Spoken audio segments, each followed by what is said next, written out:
Rev it up and welcome to Cars Yeah, show number 1575. This is Cars Yeah, where you'll enjoy interviews with inspiring automotive enthusiasts. Mark Greene is here to provide you with a fuel injection of automotive inspiration. So get in, sit down, buckle up, and get ready for a wild ride here on Cars Yeah.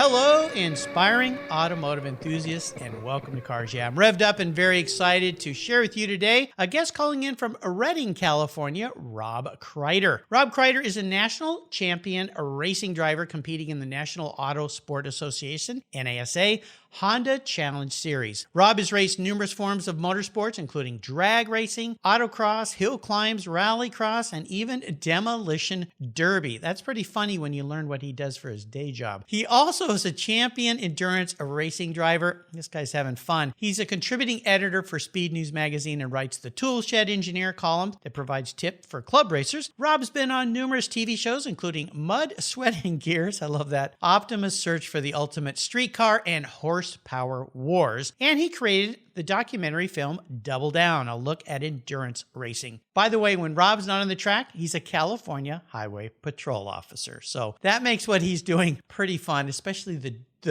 demolition derby part, because things can get a little crazy down in California on the freeways. We were chatting about that in our pre-show chat. I'm going to welcome him to the show in just a minute, but first we're going to let our sponsors say what they want to say. They're the reason that we can make this show happen. So sit tight. We've got an officer in the room. Buckle up.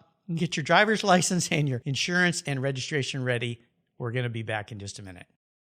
The most damaging thing to your vehicle's interior isn't that drink your kid spilled in the back seat. It's the sun. Harsh UV rays damage your interior over time. They crack your dash, they fade the colors inside your car, and the heat makes getting into your favorite ride downright unbearable. My friends at Covercraft have the perfect solution for you. Their sunscreens are easy to use, they take seconds to install, and they protect your vehicle while parked in the harsh sun.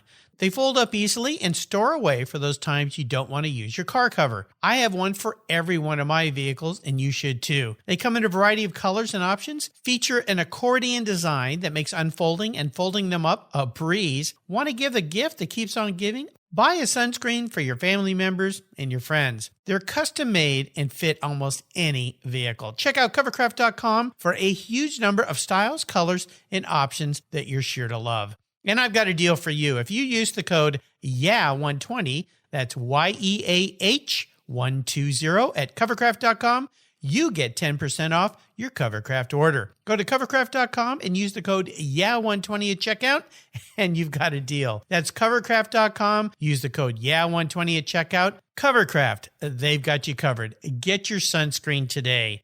You'll thank me for it later.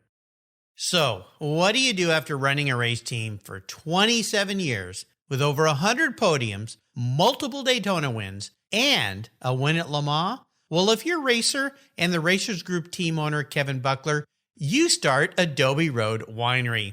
It's located in Petaluma, California, and he and his team have created a winning combination with the Racing Series, 4 ultra-premium red wine blends that are in a class of their own. Like racing, these wines comprise of art, precision, engineering, science, wrapped in a whole lot of fun. You can choose from 4 blends titled Redline, Apex, Shift, and the 24. Today, I'm going to talk about Shift. This wine was awarded 93 points by Robert Parker's Wine Advocate. It's balanced and spicy with dark blueberries and a cigar aroma. The unique bottle shape features a vintage-inspired metal gated shift back with carbon fiber, and the cork is topped with a 5-speed shift knob. That's right. There's going to be some battles at the dinner table on who gets to keep the cork after this bottle has been enjoyed. The Racing Series is a delicious gift for the automotive enthusiast in your life, and I've got a deal for you. If you use the code CARSYEAH, all one word in caps, at checkout, you get $10 off any purchase of the wines from the Racing Series. Your wine ships promptly and arrives quickly right at your door. Use the code CARSYEAH at checkout and get $10 off your purchase from the Racing Series today. There's always a seat at the table for excellence with the Racing Series. Go to AdobeRoadWines.com and use the code CARSYEAH today. Cheers. Hey, Rob, welcome to Cars Yeah. Are you buckled up and ready for a fun ride? Well, since you know I'm a California Highway Patrol officer, you know I am buckled up because that's a very important thing for people to wear their seatbelt. So absolutely, I am buckled up and ready for this ride. All right, well, we're going to have some fun. Before I jump into this, though, could you tell our listeners one little thing that most people don't know about you? Yeah, there's something that really nobody at the track knows about me or the folks I work with in the Highway Patrol, and that is I have a very odd collection that has nothing to do with cars. So I actually collect Pez candy dispensers. So I have 952 Pez candy dispensers. Yes. I haven't quite got to 1,000. I'm getting close. And so kind of a strange thing to have a collection of. I'm taking up a ridiculous amount of wall space in my house. But I will tell you that my wife would rather look at Pez candy dispensers on display instead of a bunch of junky racing trophies. So I found a happiness there with strange collection. Well, listen, I've got a lot of listeners, thousands of listeners in over 80 countries. I'll bet you we could get you to 1,000. So you get me a P.O. box and we'll get everybody to start mailing you Pez dispensers from around the world, and we'll see if we can get you to where you're going. That's pretty funny. The first thing that comes to mind when I hear Pez dispenser is that one episode of Seinfeld. If you remember that, or if you ever watched Seinfeld, he and Elaine were at a recital. George's girlfriend was playing the piano, and he pulled out a little Pez dispenser and put it on Elaine's leg, I think, or her purse, and it made her laugh. And she started laughing, and she disrupted the whole recital, and that was the whole thing. So that's kind of my Pez story. But why Pez dispensers? What got you into this? It's a crazy thing. My wife, when we first got married, we were at the store one day and she bought a Wonder Woman Pez because she's all about the girl power. And so I was kind of making a joke. I'm like, well, if you're going to get a Wonder Woman, I'm going to get a Spider-Man. She's like, if you're going to get a Spider-Man, I'm going to get this. And so we went to the checkout stand with like 6 of them. Uh-oh. And then the next thing I know, there was 7 and then 8. And then we went on our honeymoon. It was like, well, here's one. And it's just 23 years later, we have 952 of them. So it's kind of a fun thing. When we travel, we always look for different ones. Wow. Well, that's an example of something that gets a little bit out of control. So that's pretty interesting. Well, now all your California Highway Patrol buddies all will start giving you Pez. I think you're going to start to see Pez dispensers show up all over the place. Now, what area do you patrol in California? Are you all over the place, or?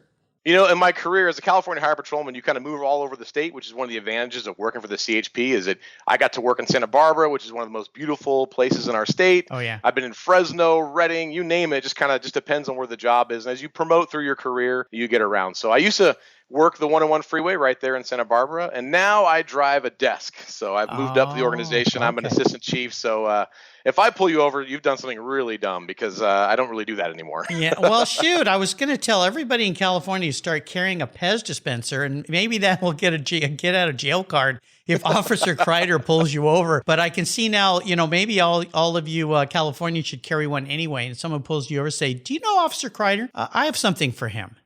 And see if that gets you anywhere. I'll bet you it gets you nowhere, but you know what? It's worth a try. So we'll see what we do. All right. Well, we're going to start on this journey we're going to call your life, and I'm going to ask you for a success quote or a mantra, some kind of saying that's been instrumental in forming your life and your success. It's a nice way to get the inspirational tires smoking here a little bit on Cars Yeah. So, Rob, take your Pez dispenser in one hand and the wheel in the other. Here we go.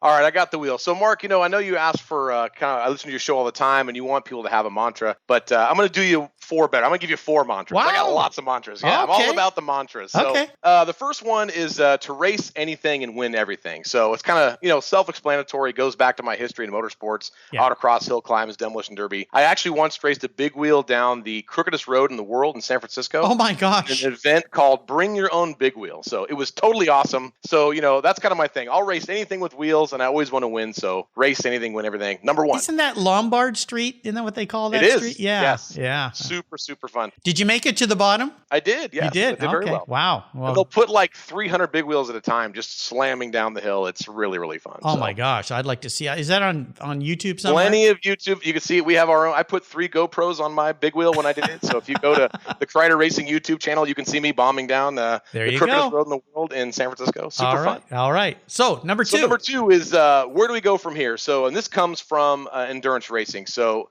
that's, endurance racing, there's really no time to sit around and complain about what just happened. All you can really do is just continue the race and go on and go forward. So you have to accept what you have and move forward. So I always tell everybody, okay, that happened, but where do we go from here? Let's continue on. So number 3, and this is one that served me very well in motorsports, and we actually have this huge sign in our shop at Double Nickel 9 Motorsports that I put up. And it says, victory and champagne can be found at the track, but races are won weeks before at the shop. And that means that car preparation, mental preparation, strategy, all the things that make you a champion are not done at the last minute when you're kind of rolling your car off the trailer at the racetrack. They're taken care of well before the green flag drops. And I would say that's kind of what's made us national champions, is that we always have our act together before we get there. So, and then the last one is our 4th mantra, which is refuse to lose. This is actually a quote from Public Enemy in a song that means exactly what it means. Never quit, don't stop, refuse to lose. It's something I learned at the CHP Academy while doing endless push-ups on the hard concrete. So it's kind of a mindset. Yeah. It goes along with the old saying, if winning was easy, losers would do it. So my racing team, we were built from nothing by a bunch of autocrossers who just wanted to go road racing. And we just always had that mindset to refuse to lose. And we clawed our way up to the top of our sport. So those are my 4 mantras, and thank you for letting me go a little long on that. No, that's okay. I think you're the first guest out of 1,575 that had 4. I've had people with 2, maybe 3, but you're the first 4-timer. So I think that's pretty cool.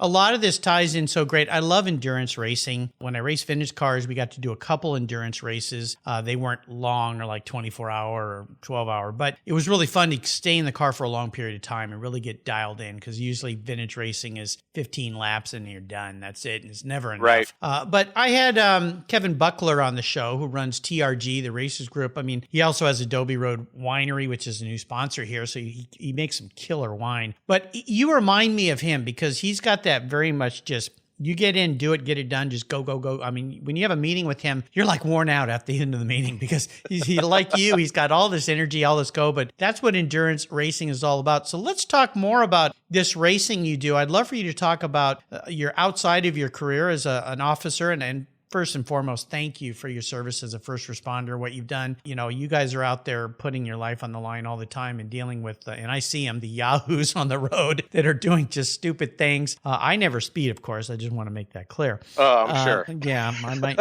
go a little fast once in a while, but I'm always careful, and I don't use my phone. So I promise you that. But let's talk a little bit more about your racing side of your life and all these different things you do. So kind of take a deep dive into what you're doing now. What has you excited and fired up? Once we get out of this pandemic and we can get back to the track and have some fun, what gets you up in the morning so you can put on your helmet and go racing? The mantra, hey, race anything and win everything. So we always want to find something new and different. So every time we tried anything that I could just race with just a regular street car with a license plate on a track, if I had $50 and a helmet. So it didn't really matter what it was. If it was just an autocross in a parking lot, I wanted to do it. And we wanted to do it well at the national level, or like we said, a demolition derby. We actually went to the state championships and won a heat at the California State Fair demolition derby, which was a total epic event. So what gets me up every day and I want to put my helmet on is really just the next domination, right? What can we go win? So recently we jumped into the Honda Challenge Series, which has been a really, really fun series where you have all these Hondas and Acuras. They're kind of a spec car. They're very similarly built. And we go out there and we just run the fenders off these cars as hard and fast as we can. So we won the national championship at the Circuit of the Americas in 2018. Which Congratulations. Thank you. It was such an epic win for us because, it's a Formula One track. And if any place you can win a national championship, it's like Indy, Daytona, or COTA. And so we got to do it at COTA. Wow. And then last year we went to Mid-Ohio to back it up. We won the championship again at Mid-Ohio. So, I'm just extremely proud of my team because even though it's sprint racing, it takes a lot of people to help work on the cars, engineers, spotters, the guy who just makes me a hot dog really fast, whatever we need to drive the motorhome, the cars. Like, even as an amateur racing team, we run it, So I really loved your episode with Kevin Buckler from TRG because, we would love to be him. We're kind of like the amateur racing version of those guys. Right. And instead of wine, we got beer. We have a beer called Double Nickel 9 IPA from Tactical Ops Brewing. So, he's got, like I said, he's got his fancy winery and he races Porsches. We race Acura Integras and we got IPA. So, we're doing the best we can. Well, when you listen to Kevin's story, I mean, he's been doing this 27 years. So, and when he started, it was with Porsche Club Racing and doing that and then evolving and growing and getting better and better and then building it into the kind of team that he has. So, I mean, you guys are on your way. And it really is just about getting out there and participating. And I always tell people, there's lots of ways to do this. You can, if you remember the Porsche Club, like for me, first time I got on the track to go at speed was with BMW Club. Their driver's training day, I was a rookie, so I had a guy sitting there next to me, had my M3, got to go out, put slicks on the car, thought, okay, this is kind of fun, evolved into with my Porsche 911 and then evolved into vintage racing. That's as far as I went. I didn't get as serious as you guys, but there's ways to do this and have fun with it. And I think it's absolutely fantastic. And the fact that you guys have had so much success, what do you attribute your success to? Obviously, you're a very hard charging kind of guy. So, there's the revs are up with you all the time, I think here. But what would you say is a key part of your success in racing so far? So I think it comes down to strategy. We understand that you can't just win the race by driving like a total madman. And I certainly learned that from years of endurance racing and running like the 25 hours of Thunder Hill, that it's not always the fastest car that wins that race. Generally, it's not the fastest car. And at the same time, like just absolute preparation. So we want to build a car that's absolutely ready for every aspect of the rule set. We want to have drivers that are mentally prepared, physically prepared, ready to attack the track. We want to have spares with us. We want to have all the infrastructure that we need to be a success at the track. We want to have backup systems, good radios, good spotters. We want to be ready for tracks. Like, when we show up to COTA, even though we're a team from California, we actually flew out and went to the Audi driving school there just to get some track time before we came out for the national championship. Awesome. Because we really understood that, as I went into one of 20 curves at COTA, I didn't want it to be the first time I'd ever done it at the biggest race of the season. So those different things, we kind of just try to do all of them the best that we can. Yeah. And I'll tell you, every single day I wake up, I think to myself, what can I do to make our team a little bit better? So whether it's technology and using Google Docs to communicate with my entire team, always having checklists in play, buying tools for the trailer, I really empower all the people on my team, even if you're just a volunteer crew member, which everyone on my team is volunteer because we're an amateur racing team. Yeah. If you tell me, hey, you know what, it'd be better if we had this wrench, I'd say, hey, there's a whiteboard in my trailer, write down anything you want, and the next weekend you come out, it will be on there. Nice. Because I want them to have a sense of ownership of the team. And I think from that bottom-up approach where everybody feels like they're part of the victory and part of the team, we're just more able to be successful as a unit. So for me, I'm always about building a better team, building a better racing team, and building a car, driver, whatever. And so it's a culmination of all those things in one sphere that lets us win all these different races that we've won.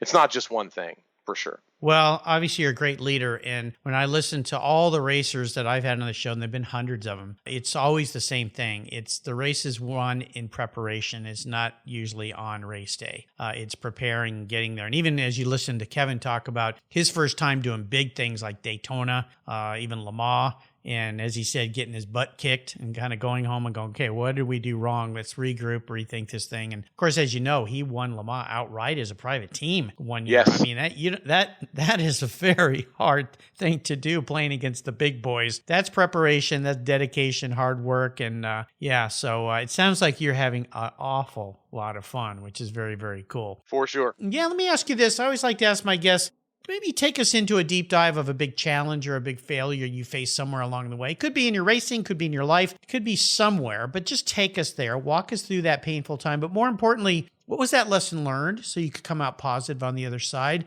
and make some improvements after that experience kind of beat you up a little bit?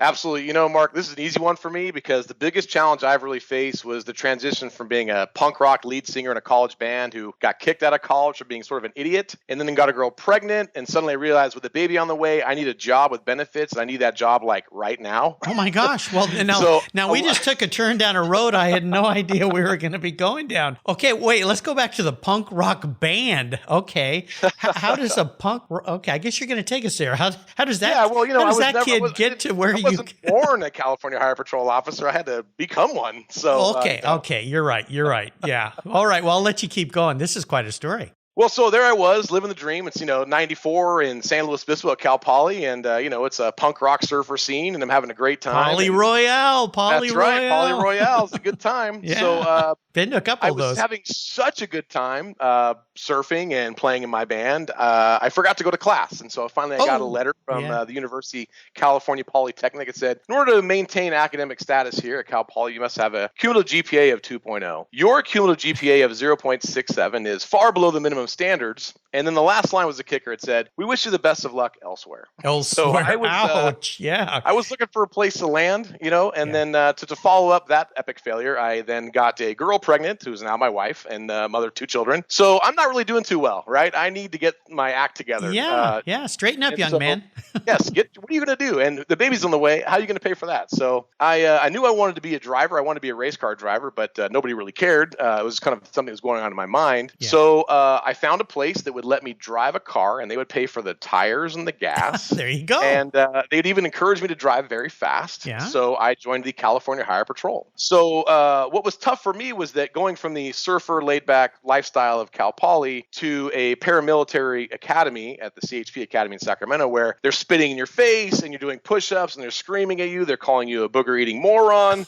That was a pretty big culture shock for me. Yeah. I certainly didn't know what a booger-eating moron was. They were mad at me because I didn't put something called hospital corners on my rack, which was a bed. I didn't even know a bed was called a rack. I mean, I was learning a lot. And so those gaps in my knowledge are the challenge that I had to face. And so I really learned a lot from what the CHP Academy taught me. It certainly taught me never to quit, learn some good time management. And I just need to prove to my family, myself, like, look, I am not going to be a failure. I'm going to finish this academy. I'm going to be successful in this career, because I really do actually have a real passion for traffic safety. So it's something I cared about anyways. And the professionalism of the California Highway Patrol, I could really adopt that quickly. I'm like, well, hey, I want to be the best I can be. And I really want to make California the safest place to live and travel. So all these things were hitting with my synapses, but I still needed to learn how to make my bed, wear my uniform. All these things are going to be successful as a cadet. So all I really wanted to do was go on the high-speed track, because the California Highway Patrol has their own road course. We have our own skid pan, mock neighborhood to do pursuit training. So I was like, all these push-ups are great, but when do we get to go drive the car? When do I get in the car? Let's get in the car, man. So, the Highway Patrol Academy taught me a lot. And from that story, and a lot of funny things happened there. Like I learned how to run in formation and throw up and keep running at the same time, because they pushed us pretty hard. Yeah. I actually wrote a book about the California Highway Patrol Academy's kind of all my misadventures there as a young dad trying to get through the process. It's called Cadet Blues. So a lot of people read that book before they go to the academy to kind of get prepared for it. And it's a very, very funny story that makes you laugh. But I will tell you, the driving training at the California Academy taught me a lot, and it made me a better race car driver to this day. I mean, the same things you're going to learn at a racing school, they're teaching us at the CHP Academy. So it really comes down to high visual horizon, always looking where you're going and paying attention. And then they let me do cool things. Like I got to pit cars and spin cars out. Yeah. It was just absolutely awesome. Yeah, well, good thing you straightened up, young man. I'm very proud of you. That's very good. It's a great story, and it's funny, but at the same time, I think it's great. And a lot of young men and women end up going to the military, or in the case, the Highway Patrol, to kind of straighten out their life, and they probably get a rude awakening, many of them. But for many of them, it ends up being an incredible learning lesson, and it does get them straight and gets them focused and passionate about doing something. So I'm really proud of what you did, and the fact that you've been serving and taking care of lots of citizens of California all this time, because, we always have these stories about Highway Patrol and so forth. And you remember the old TV show Chips, Absolutely. Those guys just having fun on motorcycles. It's all life's all about. I think it's a little different in real life, probably, is my guess. Some parts are very different. Some parts aren't, Yeah, exactly. But Ponch, and what was the other guy's name? I'm trying to remember. Ponch and John Baker, man. John Baker. There we go. All right. Very good. Well, I know my Chips trivia. Come on. I would hope so. Probably part of your academy training. Yeah, absolutely. It was the first quiz. What is John Poncharella's first name? Yeah, exactly. There you go. That's why I got kicked out. I washed out. So, well, this is a great story. And I'm so glad that helped you become who you are today, and look at where you've come. I mean, you're married, got great children, great career. You're having fun outside of your career racing, which is what Cars Yeah is all about, enjoying the passion of the hobby and so forth. And I think it's fantastic. So what a great story. We're going to take a short break after that one. Catch our breath. We'll be back in a minute after we listen to a few sponsors. So keep that seatbelt buckled, because we've got an officer in the room, and we'll be right back. My favorite collector car magazine is Keith Martin's Sports Car Market. I've been a subscriber for decades. Sports Car Market is the Wall Street Journal for enthusiasts and collectors. It's your monthly must-read, whether you dream of owning a collector car, Maybe you have 2, or maybe you've got 200. Sports Car Market has been around for 31 years, and it's filled with valuable articles, intelligent write-ups, and the latest auction sales. Go to sportscarmarket.com and subscribe today. And don't miss my weekly podcast with Keith Martin titled Buy, Sell, Hold. It's the essence of collecting. We talk to the movers and shakers in the collector car world. Here's a couple deals I have for you just for listening here on Cars Yeah. If you use the checkout code Cars Yeah, you'll receive a 50% discount on your digital subscription at Sports Car Market. That's an exclusive offer from Cars Yeah. And guess what? Here's another deal. If you'd like to get the actual magazine, use the code BSH for Buy, Sell, Hold. That's code BSH, and you'll get $10 off your annual print subscription. That's right, $10 off. Both of these are exclusive offers here at Cars Yeah for Sports Car Market Magazine. Just go to sportscarmarket.com and get your deals today.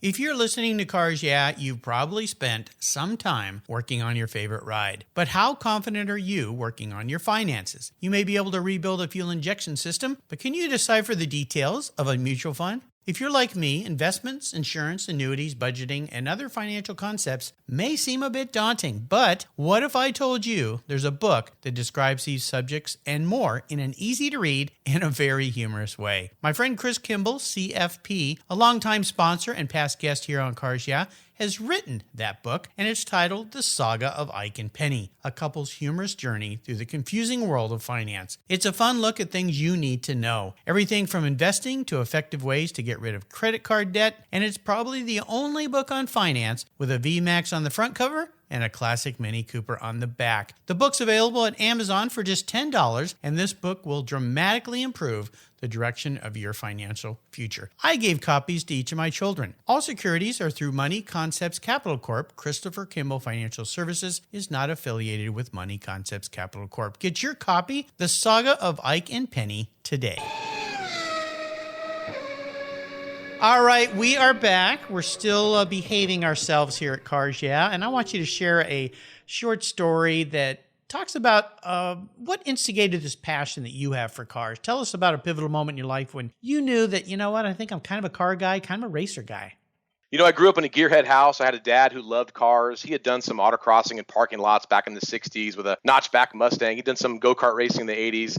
And he was a hardcore car guy. And so in 1986, he bought himself the ultimate 80s car, a brand new fire red T-top Chevy Camaro IROC Z. Whoa. So this was the ultimate in 1986. But the only problem for my dad was he had a son who was just about to turn 16 years old. Uh-oh. So the last thing a 16-year-old kid needs is access to an IROC Z. So I was pestering him, of course, like, let's go autocrossing. And my dad, he kind of knew that autocross events were good to teach car control and avoidance maneuvers. And he took my driver's training very seriously, which obviously helped me become a California Highway Patrol officer. Yeah. So I'm extremely thankful for that. So he figured, hey, what could a slow, small parking lot, 30-mile-an-hour autocross hurt? Nothing, right? Well, maybe hit a few cones. It's not going to hurt the IROC Z. No big deal. But what my dad didn't know, and this was before the internet, was the autocross I found for us to attend, just through word of mouth at some local speed shop, was organized by a group of guys called the American Autocross Series, and they held events at a place called Crow's Landing in Central California. Now, Crow's Landing is this massive United States naval airfield with humongous runways that are interspersed together. And the American Autocross Series guys were just a bunch of Corvette dudes who hated small, tight SEC autocrosses. They loathed them. So a guy named Larry Park, who owned Crown Chevrolet in Dublin, he put together this insane, 130-mile-an-hour autocross. What? They were like outlaw autocrosses. So wow. We didn't have a course walkthrough like you would normally do in a small parking lot autocross. We actually had to drive the course, and you needed a navigator with you because as you would slide through one gate, you had to look like a quarter of a mile down the runway for the next two cones to drive through. It was total lunacy. So at this point, I'm just a zit-faced teenager with exactly 0 driving events under my belt. 0. Yeah. And but I'm filled to the brim with testosterone, and I got this IROC Z, and I'm unleashed into this ludicrous autocross in a V8 powered Camaro. And all of this, and my poor dad is in the right front seat, just sucking up all the seat cushion up his butt and just holding on to the oh my God bar. Yeah. And what I'm have I done? Standing on the gas, just smoking off the gator backs in this IROC. And all I can remember is my dad just screaming, "Brakes, brakes, brakes!" And then he's screaming at me, "Smooth, smooth, smooth." Yeah. And then he kind of calms down, and then it's gas. Yeah. So Oh my I didn't gosh. kill him. I didn't destroy the IROC. I Good. didn't hit any cones. The What? event was a success, and I was immediately hooked on the drug of adrenaline. But now this IROC, it didn't come with ABS brakes in 1986. Yeah. And with my dad screaming through his helmet, brakes, brakes, brakes, I did flat spot 4 Goodyear Gatorback tires. I mean, I course. flat spotted them badly. Yeah. And we had to drive home 2.5 hours on these 4 square tires. It Yeah. practically just knocked all the fillings out of our teeth. So it was a rough ride home, but I'll tell you, after my first run on that IROC, I knew I'm going to be a race car driver. Nothing's going to stop me. I'm hooked for life. Wow, what fun. Well, that's a lot more fun than my first time at autocross, which was at Jack Murphy Stadium in San Diego with the Porsche Club. And my co-driver, I was there with the Porsche driving experience, and they let us drive new Porsches. But Nice. I also had my cabriolet. I had an 84 cabriolet. And when I got there, they said, we really don't like convertibles being here because, if you flip over, I'm like, well, who flips over at an autocross? Well, What's happening here? You'd be surprised. But they let me run. But you know who my co-driver was Vic Elford. Oh my gosh. He Wow. was working for Porsche at the time. And so I got to drive my car, but nothing like the experience you had. So much cooler for sure. Well, let's talk about your first really special vehicle, that first car that had great meaning for you. Could be a race car, could be a street car, whatever it is. What was special about that ride? Maybe share a memory you have. I've had a lot of special cars over the years. My dad and I restored a 1978 El Camino that I drag raced. I handed it down to my brother who won tons of drag races in it. And now it's being restored for a second time and driven and also drag raced by my nephew, James Krider. So that car is very special to me and the Krider Racing family. But one car in particular that was really magical and made a real difference in my motorsports arc was nothing really fancy. It was actually a 1991 Nissan Sentra SER. Okay. So I wanted to be a race car driver, but I really couldn't afford to go full-blown road racing. I was working the road as a CHP officer. I got 2 kids, a mortgage, I got bills to pay. There's no real income for pro racing laying around the house. So I just didn't see it really happening. But suddenly there was this event that was happening near us at Altamont Speedway called the 24 Hours of Lemons. Oh, It yeah. was a $500 car and a few friends to share the cost and share the long driving stints with. So we're looking for a car. So my brother Randy, he finds this 1991 Nissan SER for $500. So the cool thing about the 91, 94 SERs was that they were a 2-door car, 2.0 liter dual overcam engine. It comes with limited slip differential and 4-wheel disc brakes. So this is actually a pretty good little car for what you get. A lot of performance packed in. So we said, hey, let's bolt an auto power roll cage in it and let's kind of develop it for lemons. So as we were doing that, we said, hey, let's autocross it. So the first autocross we went to, we won. Hey, let's go to this rally cross. We win that. I go to a time attack at Laguna Seca. We pick up a trophy there. We go to Lemons, where cars really go to die. We finished 5th out of 65 teams, and we're just a bunch of guys who really were just autocrossers, never been to a road race before. Right. The cars survived, so I said, well, hey, let's take it to NASA and run the Performance Touring Series. So I go to NASA at Sears Point. I win my first race. Wow. So this little car, which we bought for $500, it basically just never really knew how to do anything except win races. So then we said, well, let's take it to the 25 Hours of Thunder Hill. Why not? Yeah. So we go to the 25. We bring a couple of Nissans with us. We can bring a documentary film crew with us, and we film our movie Double Down. Yeah.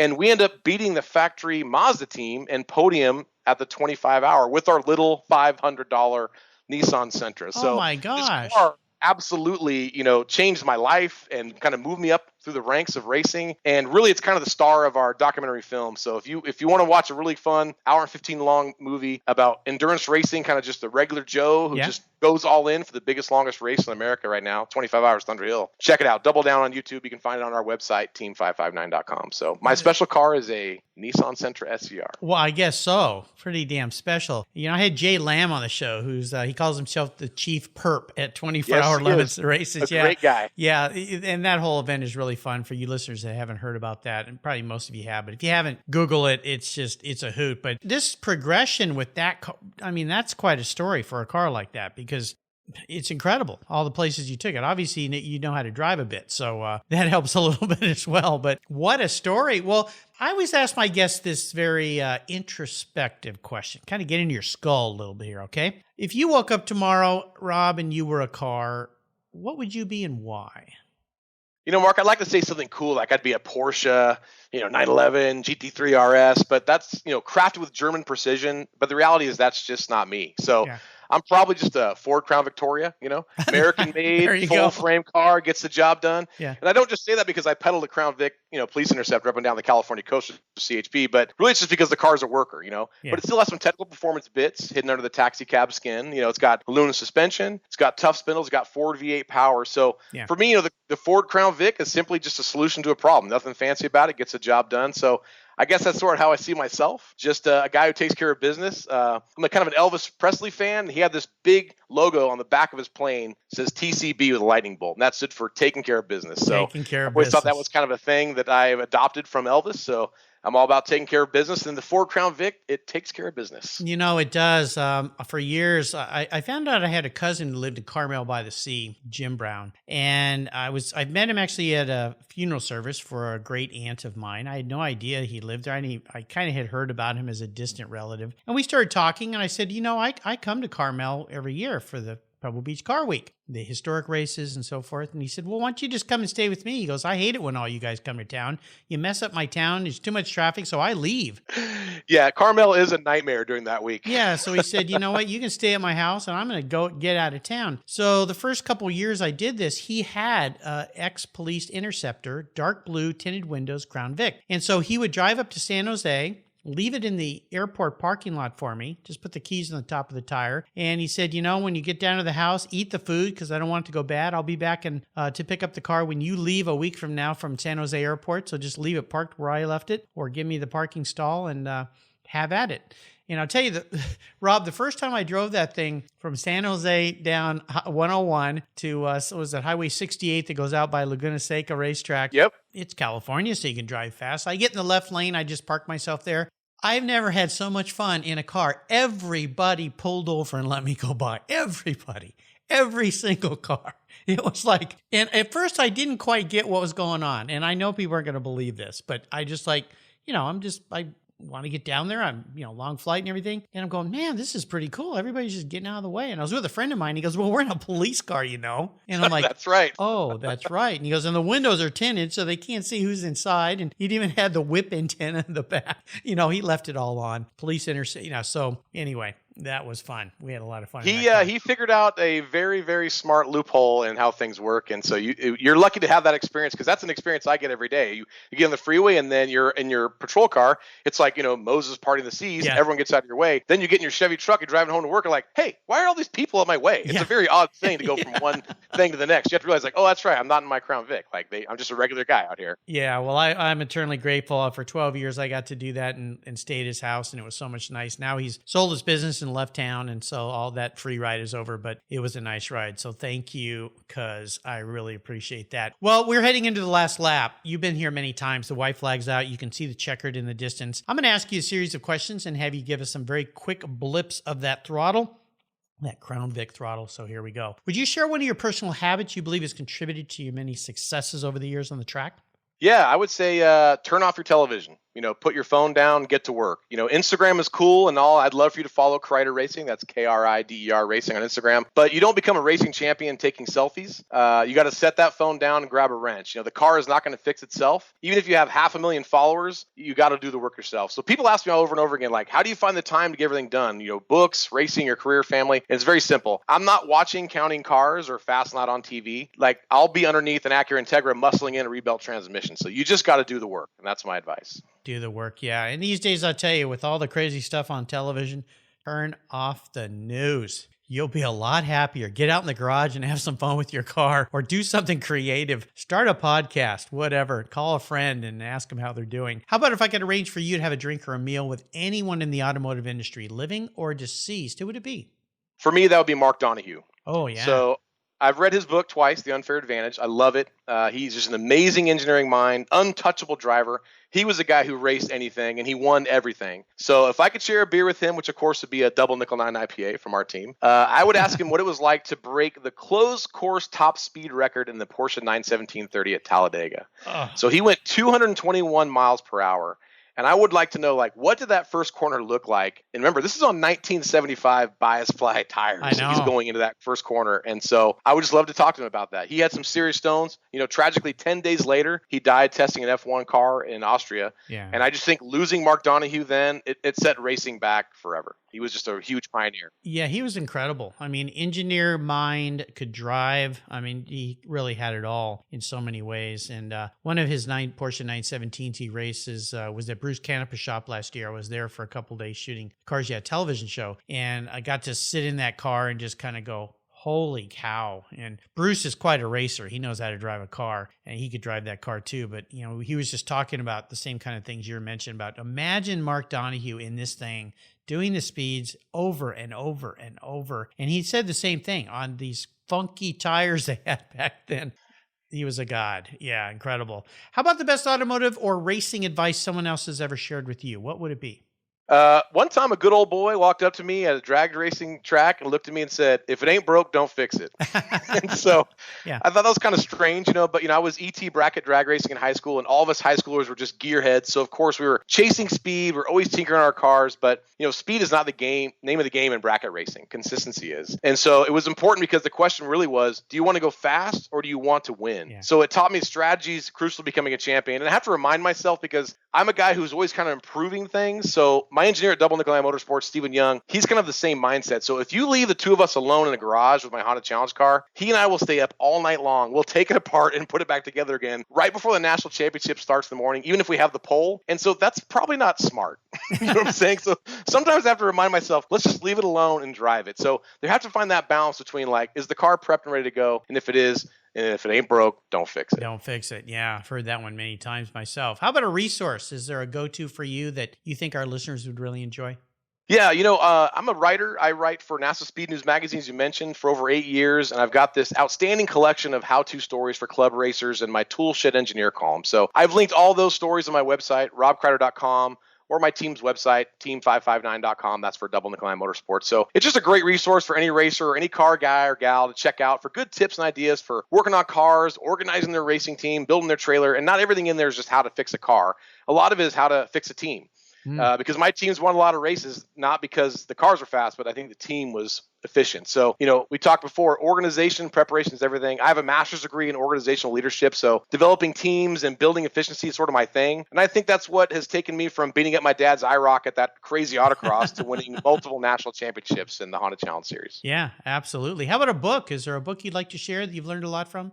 Well, of course, I would say to buy my book, Cadet Blues by Rob Krider. Cadet And Blues, I say that, not just because every purchase selfishly buys me more racing tires for my Honda, but it's actually a really funny book. It'll make you laugh. It's got some insane stories about boot camp style training, kind of like the film Full Metal Jacket, and it's got some great cars chase stuff in it too. But other than that, I will say that aside from my shameless self promotion, so I would also suggest another great read, and it's from a previous guest on your show, Craig Watkins. So Craig was the engineer flying Lizard Motorsports, and he's the owner of Smart Racing Products, who makes awesome alignment tools for using in your own garage. But he wrote a book about a Porsche engineer and factory test driver named Roland Kuzmal, and this book is called Kuzmal Chronicles. It's awesome. It covers factory racing efforts with the 959s, the Dakar Rally. And so Roland was essentially a mechanic driving a backup 959, just filled to the brim with axles and spare parts for the pro team in front of it. Yeah. And he darn near won the race as the backup car mechanic with spare parts in his car. So those kind of stories are in there.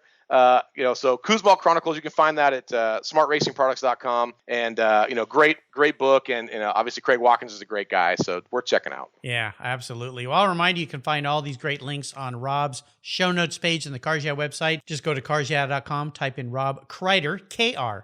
I like that the word writer is in your name. That's pretty appropriate. There it is. Yeah, I like that. Very cool. All right, Rob, we're up to checker flag. You're a regular listener of Cars Yeah, so you know what I'm going to say here. I'm going to buy you a cool car. But as you know, there's some rules to my game since I'm writing the check. I'm like the big sponsor, that writes the checks. You got to kind of abide by my rules once in a while. Of course, you know what they are. You can't sell it to fund your racing or buy more cars with. You have to drive it and enjoy it. So it needs to tick a lot of boxes for you. It doesn't have to be a race car, though. It could be something you could use on the street to enjoy. But it's the only one cool collector car you can have, and that's the one that makes it kind of hard. So what can I buy Rob Krider today?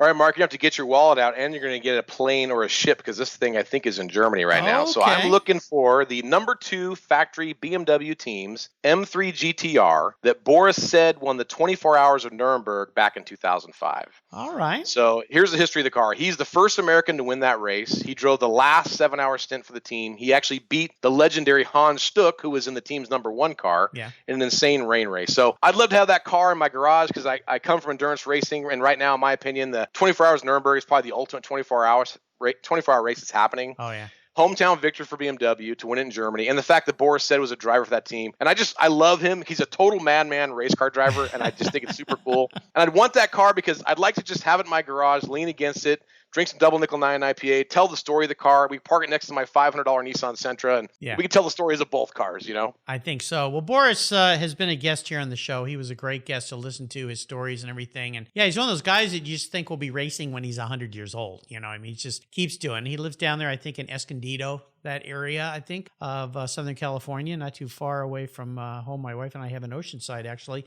So he's a cool guy. And he's been running forever. So you picked the right guy, the right seat, a really cool car. But that's going to cost me a little bit. So it may take a little while to get it back over to this side of the shore, but be patient. I'll park it in your garage one day. And just tell your buddies in the Highway Patrol, if they see some crazy guy driving that car down the California highway, just let him go. Let Mark go. He's bringing it to my house. Don't worry.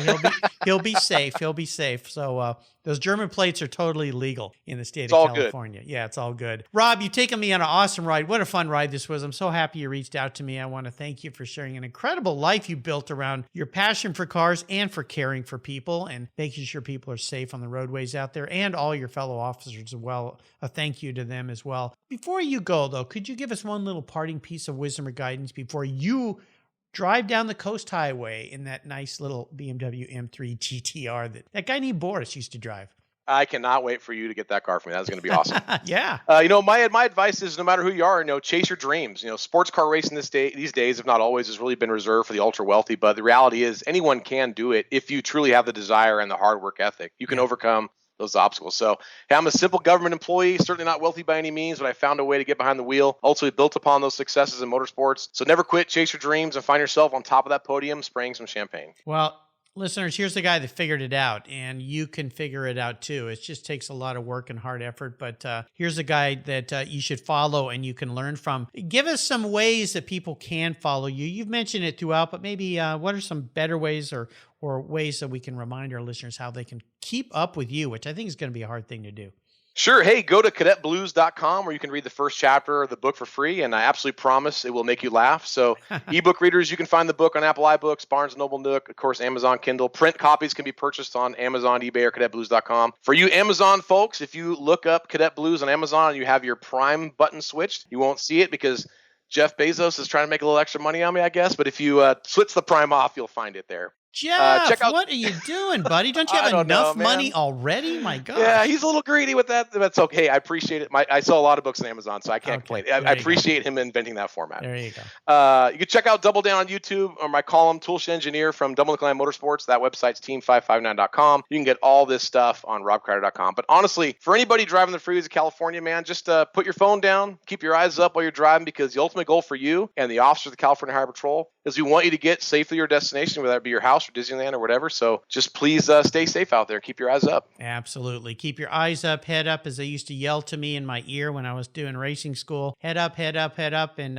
put your dang phone down. Turn it off, please. We'll all be safer for it. Rob, thanks for being so generous today with your time and expertise and bringing an incredible energy to Cars Yeah today. This has been really fun. You and I could talk forever. Next time I'm down in California, I got to come and visit you, visit your garage. We can have a couple of those beers you talked about and enjoy a little bench racing, as they say. I love me some bench racing. Let's do it. There you go. Until you and I talk again, my friend, I'll see you, hopefully not pulled over, down the road. Thank you very much, Mark. You're welcome. Thank you so much for joining us on today's ride here at Cars Yeah. Drive on over to carsyeah.com to find show notes and inspiring automotive fun. Download your free copy of Filler Up, a fun book filled with gorgeous photographs of fuel filler fun, including quotes from more inspiring automotive enthusiasts. Download your copy today, and we'll see you next time on Cars Yeah.